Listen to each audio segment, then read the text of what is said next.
So, well, the first panel was looking at issues of blogging as a business, and in particular focusing on science blogs. This panel, we're going to be talking about science on the web, and we're going to be talking about, hopefully, what's special about science on the web, and about what blogs are doing to the interaction between science and the public.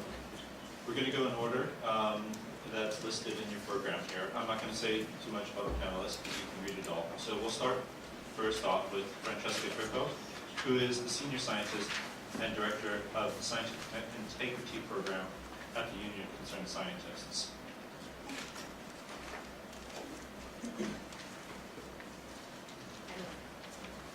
And an acrobat to get out of there.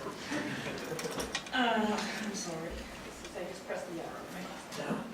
Good morning. This is an interesting topic. I have to say, despite being the mother of 2 teenagers and working in an office where most people are under 27, you know, I'm feeling new to blogging. But maybe we're all new to blogging. But I just want to preface this thing. I've come here with no long-term, I've been blogging for 10 years expertise, but more with sort of a recent approach to the issue and a sort of a recent bit of delving into a number of different blogs. But what I thought I'd do this morning is really talk about, you know, is science helped by blogging? I mean, are these new media really a good thing? I think this is something that, you know, the Union of Concerned Scientists is struggling with a little bit, and as I think are many other of our partner and sister NGOs, and I don't think we're alone in that. But let me just dive in. I mean, I think the first question is not so much, you know, is science helped by the new media, but does in fact science need help? And I think it does.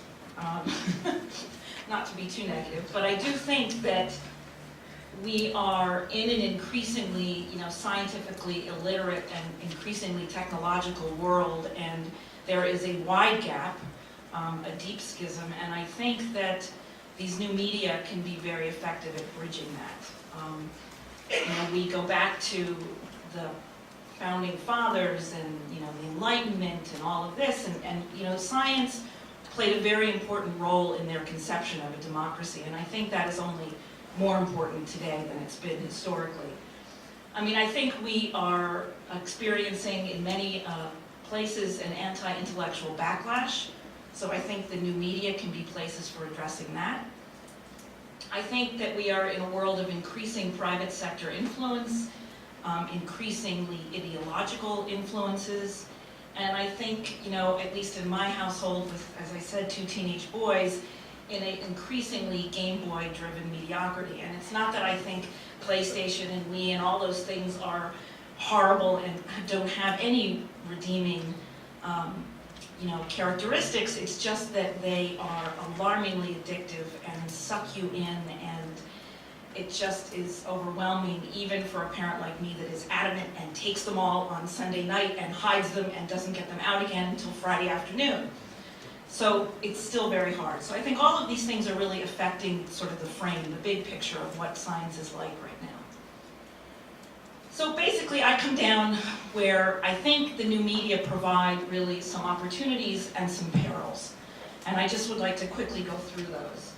I think, you know, the opportunities are, and we heard a little bit of this in the last panel, obviously, you know, there aren't as many science reporters as there used to be. And certainly blogging can begin to fill that gap. Not completely, not entirely, but I do think that there is a lot, you know, a lot of newspapers have lost their ability to really cover these issues in the way that we, as a scientist at least, would like to see them do it. I think that the new media allow us to grab more teachable moments.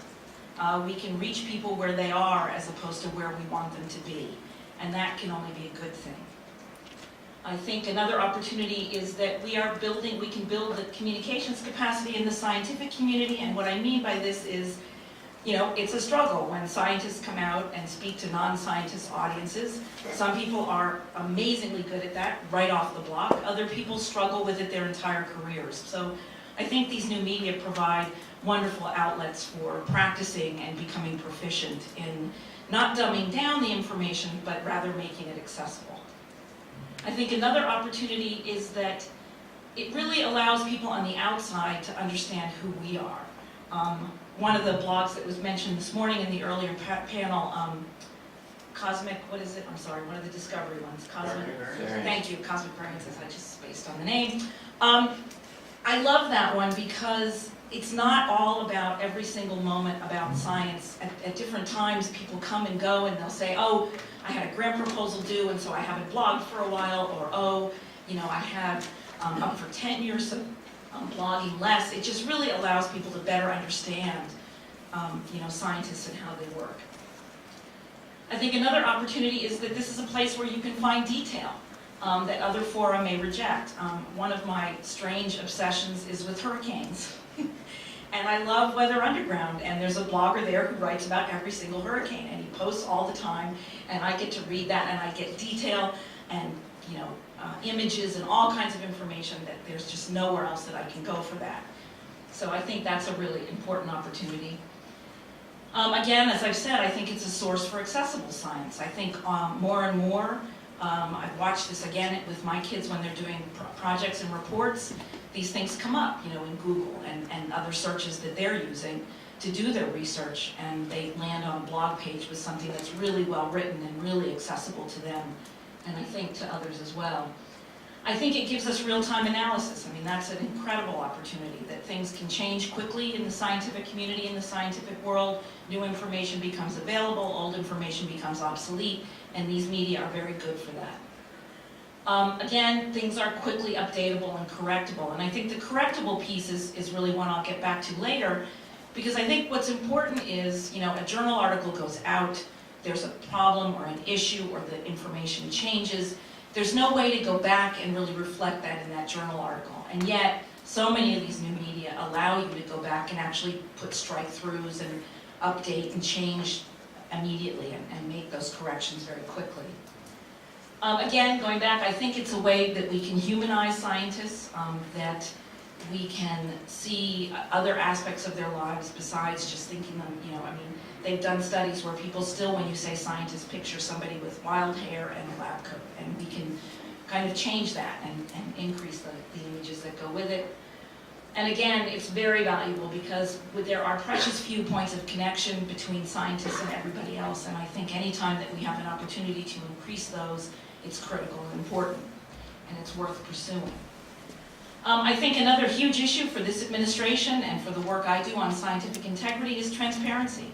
And I think a lot of these new media give us a lot of transparency that we didn't have before, and a lot of transparency a lot more quickly than we've had in other media. So those are the opportunities. Now,